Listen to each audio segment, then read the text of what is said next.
Hello, and I am here with my very good friend James Hancock, a property investor and a plasterer who's going to give us some tips and tricks on both today. So, James, welcome. Well, hello.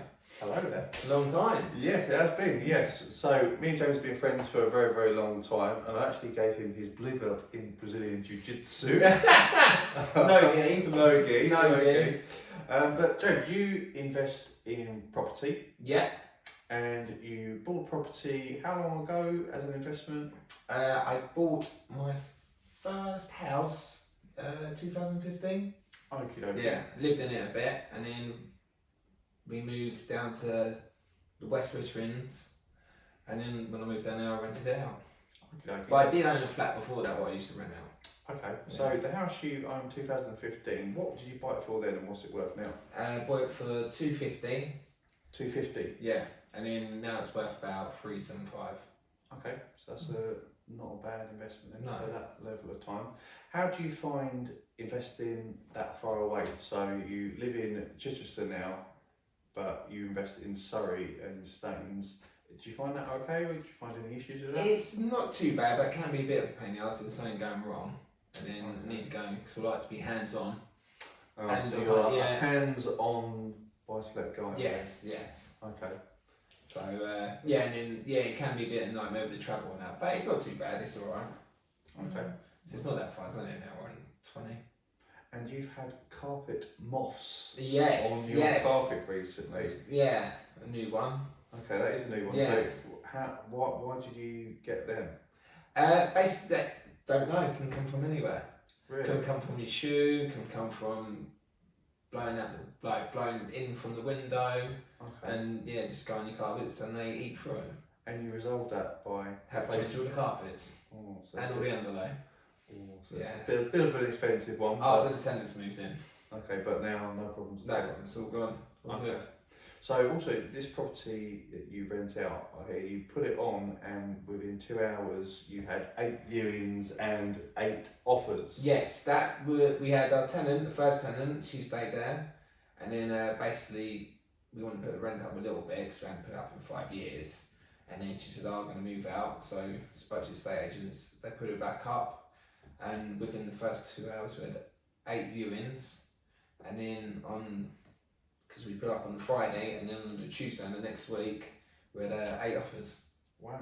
So this is a sign of a very hot property market in terms of the rental, as I'm definitely finding the same thing, that things are going on and going over asking price at the moment. Yeah, it's mental.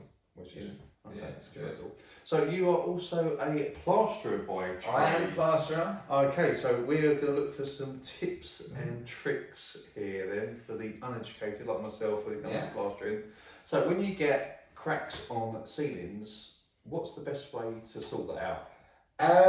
Well, you can do a few ways. You can mastic it first, put some mastic in, see if that's out. If it comes back again, then you'll have to scrim tape it and then skim the ceiling and the wall.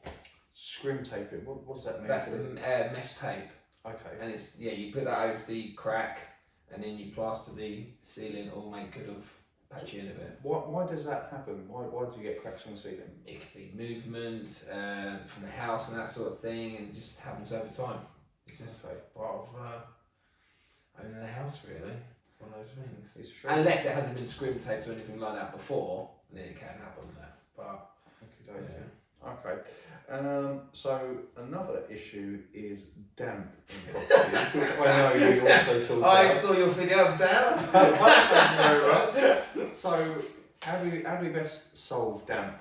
Well, damp is like a rabbit hole, really. There's so many things you got to check. Check your gutter in, make sure nothing's leaking from there. Got to check that the water's not sitting at the bottom of your house outside, like brickwork. If anything's above the damp course and go down to it, that causes damp. Every property's different. You're just gonna have to just go through a checklist and go through it all. Okay. And when you normally go in to solve damp, do you hack off half the wall and then you have to do that's another one you can do. Hack off half the wall, put sand cement there so it flushes through, and you can also get injected as well. Okay. So, but there's so many things you can do. You can yeah, it's just a rabbit hole really. I was trying to set up as well. Yes, I feel all the pain on this. Yeah. I'm down to queue at the moment, and trying to find out exactly what's going on is proving quite difficult. Yes, We yeah. will get there. So you're a very good plasterer. I know you've done multiple jobs at my properties before. Yeah. How many walls can a plasterer do on a day? Say a 10 by 10 room. What are you looking at? How many? 10 by 10 room. Yeah.